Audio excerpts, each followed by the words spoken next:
afternoon, classmates. So, we are discussing topic number 3, which is ISO 9001-2015 requirement for quality management system first part. Okay, so we have 6 sections. For section 0, which is introduction, and we'll be discussing by Ms. Maria Cristina Miranda. And then for section number 1, which is scope, and we'll be discussing by Ms. Maylene Almeida. And for section number 2, which is normative and reference, which will discuss by Eleanor Rigby Vergara here. And for section number 3, which is terms and definition, will discuss by Ms. Nancy Abante here. And for section number 4, which is context of the organization, will discuss by Ms. Jolie Perrealde here. And last, which I will be discussing is section number 5, which is leadership.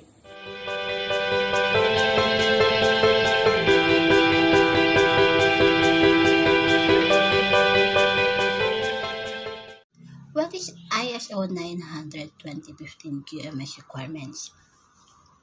Quality management is the act of managing all activities and functions needed to maintain a consistent level of excellence in an organization, product, or service. Quality is an essential factor that differentiate an organization from its competitor. Commitment to quality is related to the intent to remain competitive and stay in business due to increased global competition. Quality management is crucial for the success of every organization, which is why many organizations engage in the process of continual improvement to secure their future. Paying attention to quality management has proven to lead successful and competitive organizations.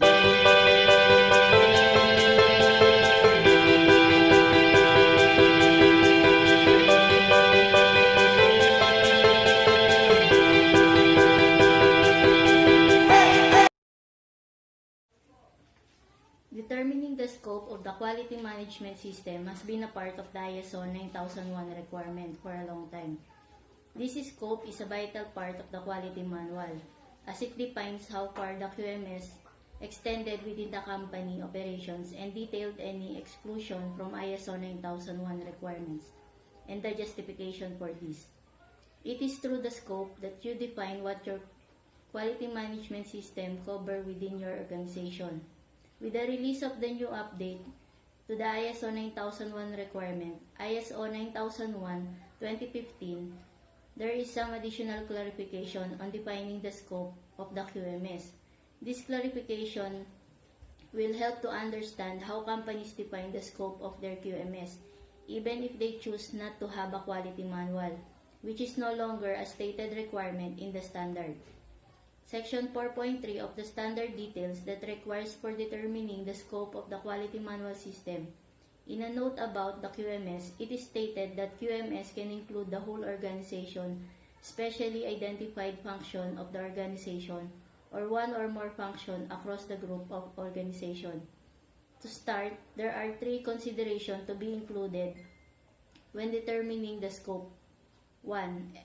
External and internal issues that are relevant to the purpose of the organization, the strategic direction, and the ability to achieve intended results.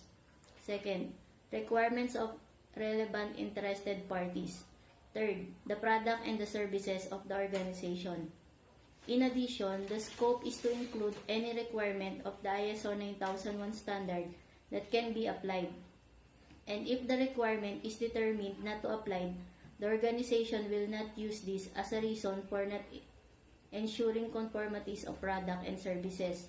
The scope is to state the product and services covered by the QMS and justification for any instances where the ISO 9001 standard cannot be applied.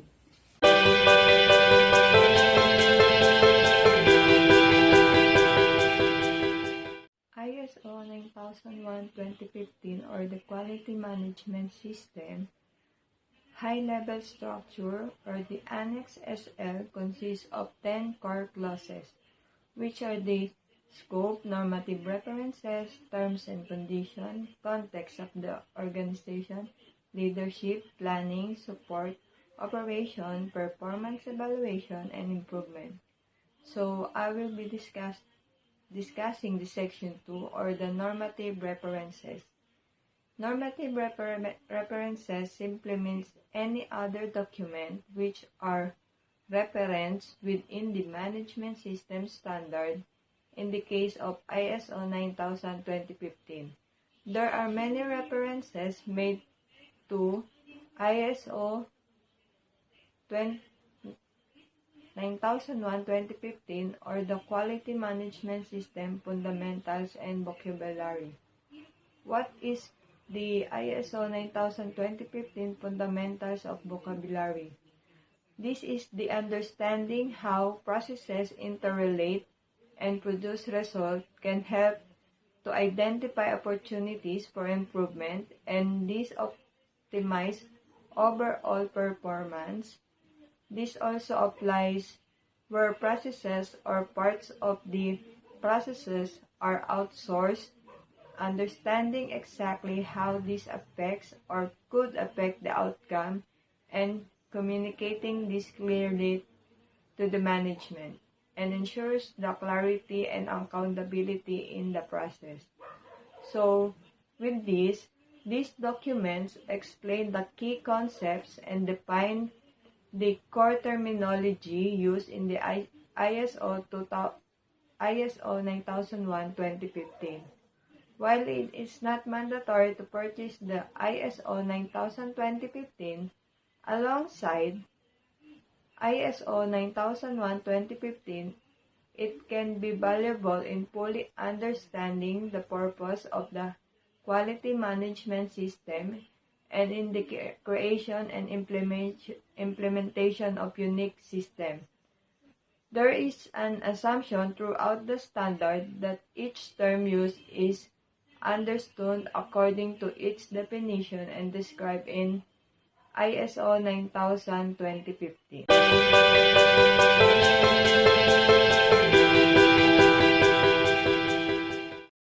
Thank you, Rigby. Now, let's proceed to Section 3, Terms and Definition.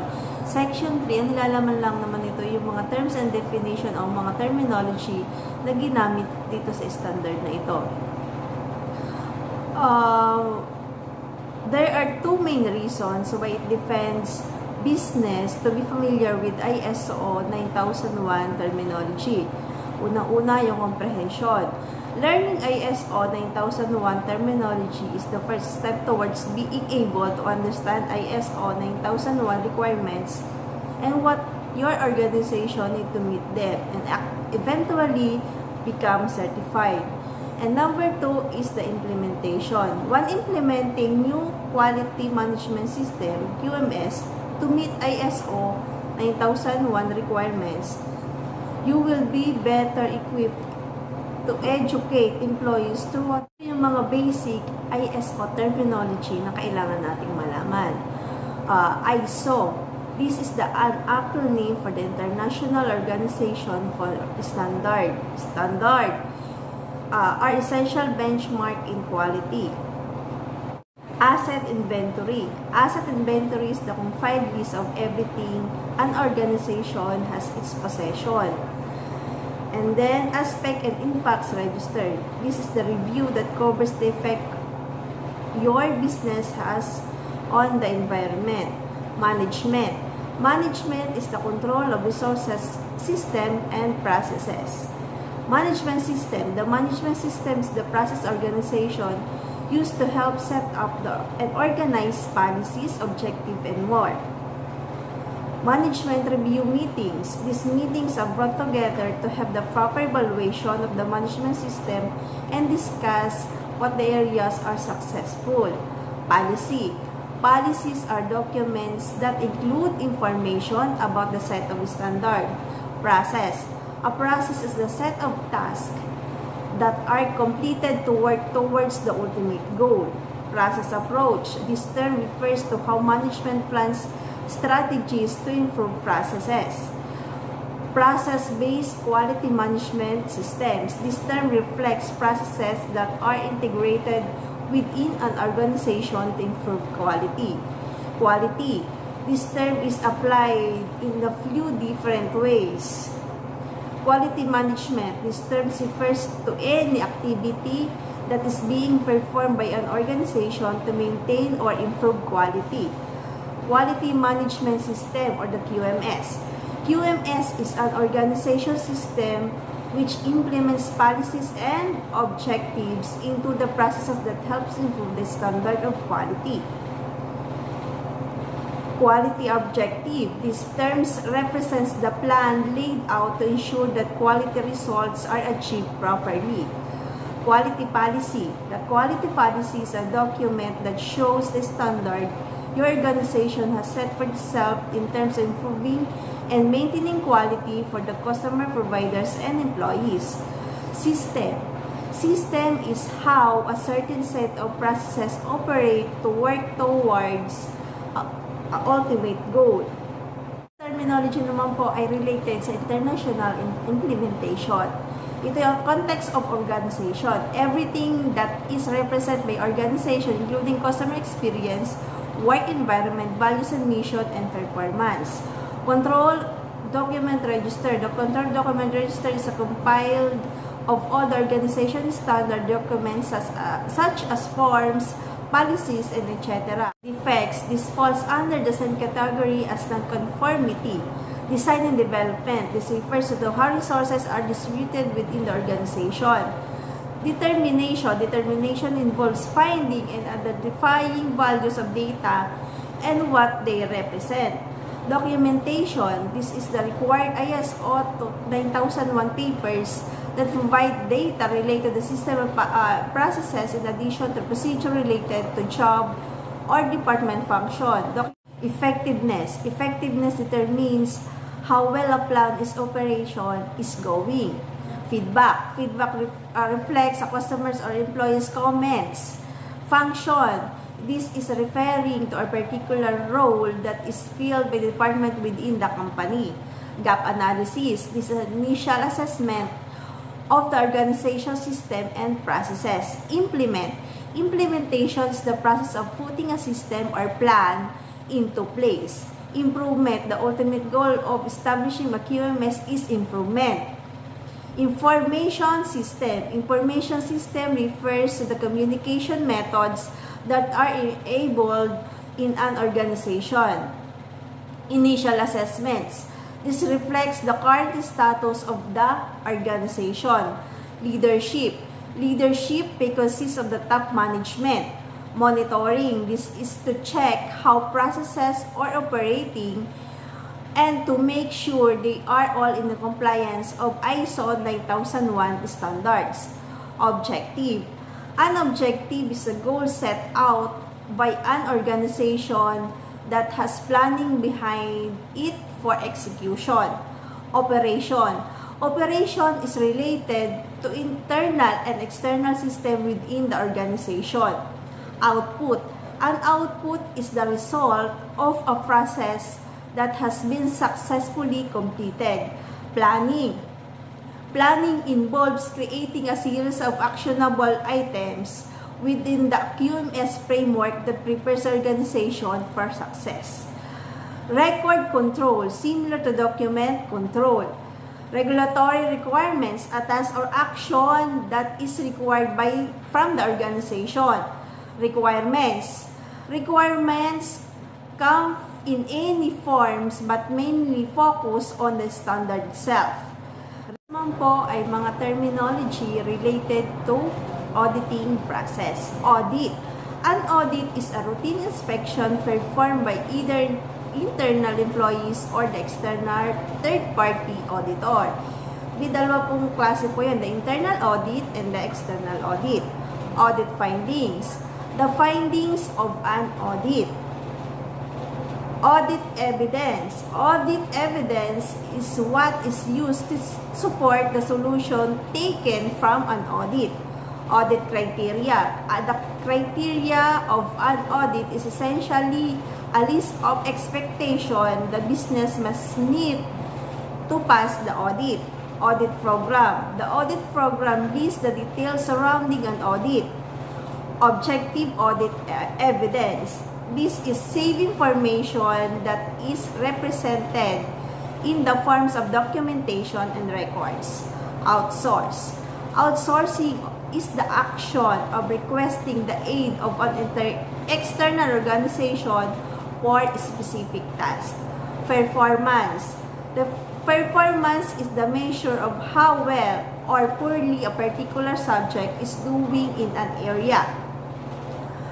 Performance indicator. This term refers to the tool that is used for gaining how satisfied customers are. Periodic. Periodic refers to the time frame in which something is done or completed. Review. Reviews usually comes after assessments. Lastly, ito naman po yung mga terminology na ginagamit sa audit outcomes and ISO 9001 certification. Certification. Gaining certification means that your organization has demonstrated the standard. Competence. Competence describes a company that is able to meet the standard. Compliance, similar to competence. Concession. A concession is a type of special approval given to release a non-conforming product or service to the customer. Corrective action. This is the term that describes an action that needs to take place to improve processes. Certification audit. These audits are done to ensure that our requirements are still being met and there is no arising issues that have came up between audits. Verification. Verification is the final step in achieving certification. Actually, madami pa pong terminology na napapaloob sa ISO 9001-2015 standard. Yun po yung mga basic lang. Talagang po nating malaman ang mga terminology nito upang madali po tayo makapag-comply dito sa standard. At yun lang po at salamat. Next naman po ay si John.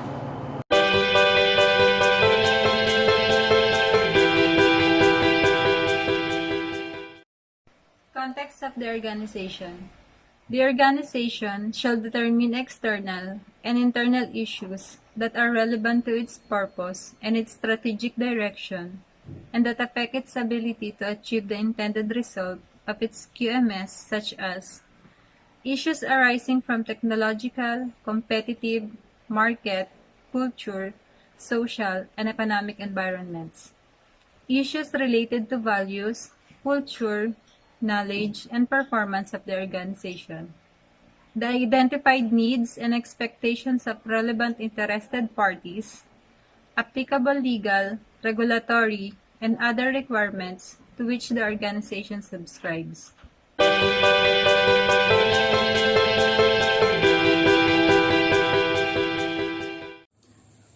Okay, so good afternoon, Sir Francis. I will be discussing section number 5, which is leadership. I am Geraldine Sabroso.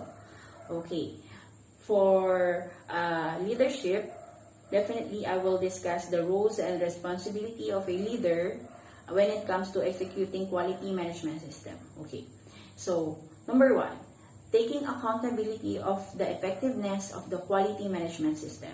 So leader is the one who is responsible in taking accountability and assure the effectiveness of quality management system. Okay. So number 2, ensuring the quality policy and quality objectives are compatible with the strategic direction and context of the organization. Okay. So make sure that the strategic direction are clear. Okay. And napapaabot natin sa lahat ng ating mga members or team. Okay. Ensuring the integration of quality management system requirements into the organization business processes. Okay. And the next, promoting awareness of the process approach. So, any changes in the process. Okay. So, basically, ang responsibility ng leader ay ma-assure lahat ng kailangan pagpapatakbo ng kumpanya o kung ano man yung requirements na kailangan ay ma-assure na meron tayo na provided. When it comes to information naman, it should be disseminated to all the members, and make sure to not only disseminate and rely, make sure that they really understood what's the details of the information. And then also for continual improvement, so si leader dapat hindi nauubusan ng naiisip na improvement, dahil when it comes to production, talagang continuous talaga yung improvement sa production, dahil daily iba-iba yung na-encounter natin problems. So with that problems, dun tayo nakakaisip kung ano yung mga improvements na pwede nating i-apply. So lalo na sa quality. So kailangan yung quality na i-maintain natin. So paano natin ito ma-maintain? Dapat nakakaisip din tayo ng iba't ibang ways kung paano natin masusolusyonan yung problema. At the same time, nasa-satisfy yung customer and also the cost. So, kailangan meron din po tayong gain sa ating mga improvement. Okay. So, ano pa po? So, as a leader, so sila rin yung dapat nagpo-promote ng awareness for process approach. Okay. So, in short, sa kanila dapat lahat nagsisimula kung ano ba ang dapat na ginagawa or dapat tamang ginagawa ng mga tao sa loob.